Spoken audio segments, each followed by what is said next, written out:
بسم الله الرحمن الرحيم. تحياتي الى كل اخواتي جماهير الابيض الملكي. يا رب تكونوا بخير والايام الجايه تجلب لنا كل خير وسعاده علينا وعلى نادينا ان شاء الله. النهارده كالعاده جايب لكم كل الاخبار الخاصه بنادي الزمالك والمتعلقه بنادي الزمالك، اخبار جديده، اخبار سعيده ان شاء الله. حاجات حصريه لسه حاصله كلها تهم الزملكاويه، حاجات بتطمن الزملكاويه على مستقبل الفريق والفتره اللي جايه.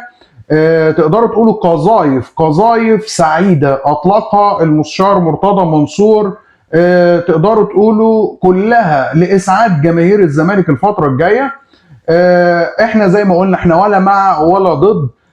احنا مع اللي يساعد نادي الزمالك ان احنا نشوف الفتره الجايه في تحسن، في حاجات كويسه. الاخبار اللي وصلت او اعلنت عنها، اعلنت بطريقه رسميه على مواقع الزمالك ومن خلال تصريحات قناه الزمالك. اولا الخبر السعيد اللي بيقفل الباب على القطيع اللي بيقعد يسبب مشاكل لنادي الزمالك بالاشاعات. تجديد احمد فتوح رسميا. المستشار مرتضى منصور بيعلن رسميا الانتهاء من الاتفاق مع احمد فتوح على العقد الجديد والمبالغ الماليه وبنود التعاقد، ويبقى التوقيع. خلاص تم الاتفاق على كل شيء وفي انتظار توقيع احمد فتوح. يعني ان شاء الله باذن الله فتوح زملكاوي، ونقفل بقى الباب اللي هو وجعنا دماغنا فيه، والاهلاويه واعلامهم وكابتن شوبير اللي كل شويه يطلع يقول وايه المشكله لما فتوح يروح الاهلي، وايه المشكله لما زيزو يروح الاهلي. اشمعنى كان في مشكله لما عبد الله السعيد يروح الزمالك؟ اشمعنى ان انتوا عاملين مشكله ان محمد شريف اللي بيماطل في تجديد عقده يروح الزمالك؟ واقول لكم بعد كده على موضوع محمد شريف حاجات كتير. لكن عادي ان انت تخطف لعيبه نادي الزمالك، لكن مش عادي ان لعيب يسيب النادي الاهلي وساعتها بيبقى خاين. زي ما انتوا بتطلعوا ان كهربا بطل عشان هرب من الزمالك، لكن اللي يسيب النادي الاهلي هو اللي خاين بس، لكن لو ساب الزمالك يبقى بطل. فده خبر مهم يسعد كل الزملكاويه. خلاص الزملكاويه ان شاء الله نطمن. احمد فتوح تم الاتفاق معاه على كل شيء ويبقى التوقيع، وممكن نفاجئ ان التوقيع ده في خلال ساعات او يوم او ايام. ده حسب ما اعلن المستشار مرتضى منصور، وما اعتقدش ان المستشار مرتضى منصور يعني هيطلع يقول تصريح زي ده الا وهو متاكد ان احمد فتوح يعني خلاص اتفق معاه فعلا وجاهز للتوقيع، وهيتم التوقيع في اقرب فرصه، عشان مش هينفع يحط نفسه في موقف صعب لو الكلام ده يعني حصل عرقله او حصل مماطله في التوقيع، فهيبقى موقف طبعا صعب جدا وسيء جدا للمستشار.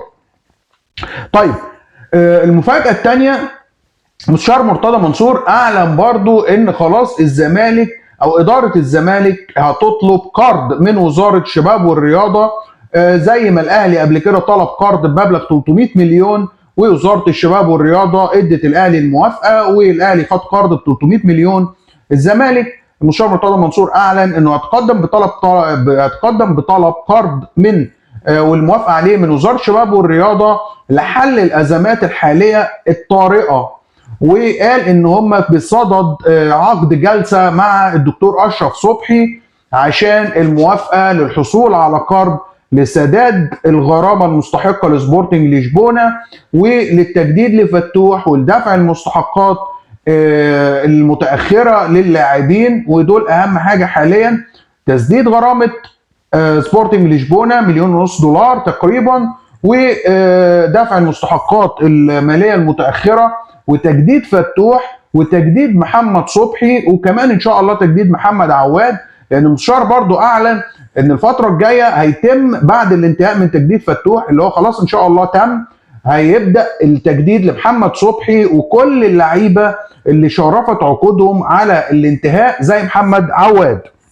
مع الاولويه اعلنوا ان الاولويه القصوى كمان دفع المستحقات المتاخره للاعبين عشان يحصل استقرار في الفريق. خلاص احنا المستشار كان اعلن ان تم دفع اللي هي المستحقات حق الرعايه لابراهيم نضاي لنادي وادي دجله وان هيتم ارسال الغرامه بتاعه اتشيمبونج ان شاء الله يوم الاحد، يعني بكره ان شاء الله هيتم ارسال غرامه اتشيمبونج، وكده يبقى احنا في انتظار انتهاء مشكله سبورتنج لشبونه. وده في الغالب الزمالك مجهز جزء من الفلوس لكن مش كل الفلوس، وعشان كده هيلجأوا لقرض لحل الازمات دي كلها، دفع زي ما قلنا غرامه سبورتنج لشبونه عشان يتم رفع نهائي ازمه القيد، وان شاء الله باذن الله دفع المستحقات المتاخره وصرف مقدمات العقود للاعبين وتجديد فتوح ومحمد صبحي ومحمد عواد، ولو في اي لعيب تاني هيبقى عقده قرب على الانتهاء. دي اخبار مهمه جدا، واخبار يعني تقدروا تقولوا بتسعدنا فعلا جدا، لان الفتره الجايه دي كنا محتاجين فيها خبر زي ده. مفيش مشكله، كل الناس بتعمل قروض، ايه المشكله لما الزمالك ياخد قرض يحل بيه مشاكله، بالذات لان المستشار مرتضى منصور اعلن ان في منتصف سبتمبر اللي هو الشهر القادم الزمالك هيحصل على 100 مليون جنيه. 100 مليون جنيه دول جايين من الشركه الراعيه، مستحقات للزمالك من الشركه الراعيه، مع الاشتراكات، الاموال الاشتراكات في تجديد الاشتراكات لاعضاء نادي الزمالك، فده هيوصل لاجمالي فوق ال 100 مليون جنيه. يعني هيبقى في الزمالك منتصف سبتمبر 100 مليون جنيه، ودول طبعا هيفرقوا كتير حتى يسددوا جزء كبير من القرض اللي الزمالك هيحصل عليه من وزاره الشباب والرياضه. فدي اهم التصريحات اللي المستشار مرتضى منصور قالها وبتسعد كل الزملكاويه. مع عوده النهارده كان في اجتماع يعني تقدر تقول برضو مع اعضاء مجلس الاداره، عاد لمجلس الاداره احمد دعبس العضو، وعاد برضو العضو النائب سليمان وهدان، وفي تكاتف من مجلس الاداره ان هم ما ينسحبوش من المشهد، ويحاولوا كمان ان هم تقدروا تقولوا يحسنوا الصوره، وان هم يخلوا الفتره الجايه يعني يبقى فيها ازدهار، او ان هم يشتغلوا بقوه اكتر عشان الزمالك يخرج من كم المشاكل اللي هو فيه. فدي كلها اخبار كويسه. يبقى احنا قلنا في قرض الزمالك خلاص هيتفق على ان هو ياخده، وهتبقى في مقابله من الاداره مع الدكتور اشرف صبحي، وهيبقى كمان وتم التجديد لفتوح، وانتقال بعد كده لمحمد صبحي ومحمد عواد، ولو اي لعيب تاني راجع او عقده شرف على الانتهاء، ومع عودة احمد دعبس وسليمان وهدان النائب سليمان وهدان. رسميا اعلنت الادارة بشكل رسمي ان هم هيبقوا في 3 صفقات جداد لنادي الزمالك بعد خلاص حل مشكلة أزمة رفع القيد إن شاء الله. ال3 صفقات دول بناء على طلب أوسيريو. ال3 صفقات دول هم مدافع أجنبي بيلعب بقدمه اليسرى، ومهاجم. المهاجم ده بيكون برضو أجنبي وفي الغالب هيكون أفريقي. بمواصفات أوسيريو إن هو عايزه يبقى طويل وقوي، مهاجم صندوق بيلعب جوه الصندوق، بيقدر يهدف، معدل التهديف بتاعه عالي، وبيجيب ضربات الرأس، لان هو برضه بيشتغل على عرضيات كتير، وهو عايز المهاجم ده ليه مواصفات خاصة، وعايز المدافع برضه الطويل القوي اللي بيلعب بقدمه اليسرى ويمتاز بالقوة والسرعة. كده دول الاثنين اللي هم نقدر نقول اللي هم هيبقوا اجانب، مع ان انا مش عارف سامسون انضم للقائمه الاولانيه، فكده الزمالك عنده 4 اجانب، يعني عنده سيف الدين الجزيري، عنده حمزه المسلوسي، عنده ابراهيم نضاي، وفي سامسون اكينولا. فازاي هنجيب مهاجم اجنبي وازاي مدافع اجنبي؟ فهل سامسون اكينولا هيخرج من القائمه؟ ده اللي احنا هنشوفه في الفتره الجايه. في 2 لعيبه يعني بصوا مجلس الاداره بيقول ان هو حسم امر ال3 صفقات بالاتفاق مع اللعيبه وانديتهم، وفي تقريبا لاعب او 2 هيبقوا يعني حرين، يعني لعيبه انتهت عقودها ولعيبه حره، 1 أو 2 منهم، يعني هو دي الاخبار المتوفره. في 2 لعيبه في الدوري المصري اللي هم محمد شحاته اللي في نادي الجيش، لعيب الوسط بتاع المنتخب الاولمبي، لعيب كويس جدا، وفي محمود حماده بتاع فاركو. انا بقول ان الاقرب لو هيجيبوا واحد من الاثنين هيكون محمد شحاته لصغر سنه، وان هو مستقبل، وتقدروا تقولوا ان نادي الجيش علاقته كويسه جدا من نادي الزمالك ومش طالب كتير، يعني الصفقه ممكن تحسم في سكه ال 10 مليون جنيه، لكن نادي فاركو طالب 40 مليون جنيه، ومحمود حماده لعيب كويس ومنتخب مصر لكن عنده 30 سنه. فعشان كده الصفقه بترجح ان محمد شحاته هو اللي يكون الثالث مع المهاجم الاجنبي والمدافع الاجنبي. دول اللي بخصوص الصفقات اللي الزمالك بيقول ان هو اتم الاتفاق مع الانديه واللاعبين، ويبقى توقيع العقود والحصول على مقدم العقود ومبلغ الصفقات للانديه. بعد الاثباتات اللي حصلت في موضوع الحجز، ان طبعا انتوا عارفين ان الاستاذ ممدوح عباس والمحامي بتاعه طلعوا قالوا ان احنا ما فيش حجز على نادي الزمالك والحجز مرفوع عن نادي الزمالك، لكن نتفاجئ بعد حتى ما مستشار طلع وقال وقدم اوراق ان الحجز لسه مستمر، برضه الناس لسه يعني شككت في كلام المستشار مرتضى وقالوا ان الكلام ده مش صحيح وان ما فيش حجز. وبالذات ان لعيب كبير زي شيكابالا طلع اتكلم في ان مفيش حجز برضه، فده شكك الناس في كلام المستشار مرتضى منصور عن ان الحجز موجود ولا لا بتاع الاستاذ ممدوح عباس وفي المصداقيه.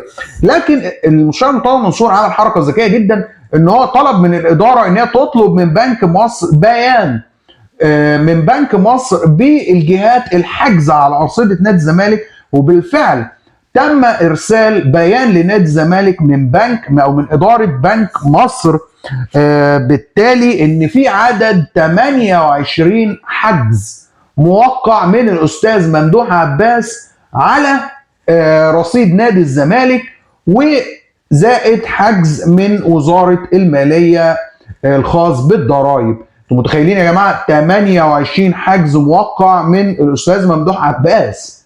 28 حجز، يعني مش عارف طب ازاي 28 حجز والمحامي بتاعه طالع بيقول ان مفيش حجز واحنا خلاص الحجز اترفع واحنا وبنحب الزمالك والقصص دي، وبنك مصر ده يعني جهه رسميه، ده بنك حكومي طالع بيقول لا الحجز موقع، والبيان طالع بتاريخ 8 اغسطس يعني من قيمه يومين، بيقول ان في حاليا 28 حجز موجودين من الاستاذ ممدوح عباس على رصيد نادي الزمالك، زائد الحجز من وزاره الماليه الخاص بالضرائب.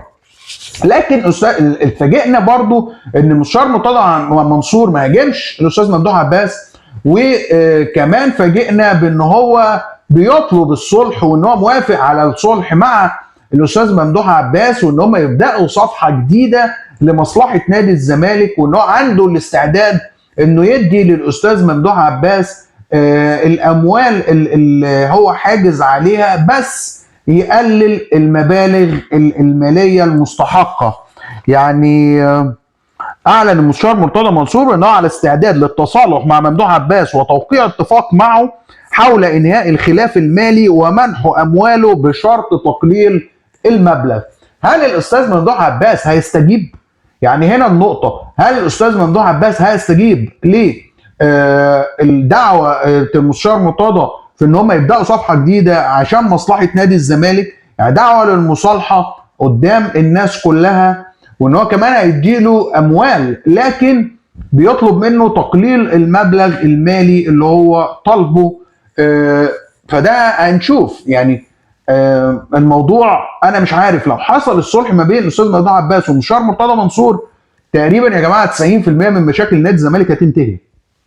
حجز الضرائب سهل جدا جدا جدا ان اداره الزمالك تعمل جدوله مع الضرائب، وان هي كمان ده بيبقى تقدير جزافي في الاول، يعني الضرائب ممكن تيجي تقول لك تعليق 300 مليون، ده تقدير جزافي لما انت بتقدم وبتطعن على الرقم وبتبعت المحامين بتوعك، ممكن تلاقوا الرقم ده نزل ل 70 مليون او 80 مليون مع الجدوله، ان انت ممكن تديهم 20 في 20، يعني ممكن تديهم له على 4 دفعات مثلا لو المبلغ بقى 80 مليون والموضوع ينتهي تماما. فالموضوع الضرائب سهل جدا جدا، المشكله في العند اللي ما بين الاستاذ ممدوح عباس والمستشار مرتضى منصور. فدي اخبار حلوه جدا جدا الزملكاويه. مبدئيا ان شاء الله نشوف الزمالك الفتره الجايه في ازدهار نشوف على ارض الواقع، عايزين نشوف توقيع فتوح رسميا. هو خلاص المستشار اكيد ما دام اعلن فهو اكيد واثق ان الموضوع تم، لان هو اعلن رسميا ان فتوح خلاص تم التعاقد معاه رسميا والاتفاق معاه رسميا وكل حاجه تمت، فاضل توقيع العقود. وده اللي احنا في انتظاره عشان نسد الافواه والاشاعات اللي قاعده تطلع، لان فعلا الاهلي هيموت على فتوح. فمش خساره في فتوح، اي مبلغ يطلبه يكون مناسب، واحنا بنحب فتوح وفتوح زملكاوي وعايزينه يفضل معانا وهو من كباتن الفرقه. فان شاء الله كل دي اخبار كويسه جدا جدا جدا، وان شاء الله هتوالى معاكم بالاخبار، واتمنى انها تكون سعيده، واتمنى تكون الحلقه عجبت حضراتكم، واشوفكم في اخبار جديده باذن الله، والسلام عليكم ورحمه الله وبركاته.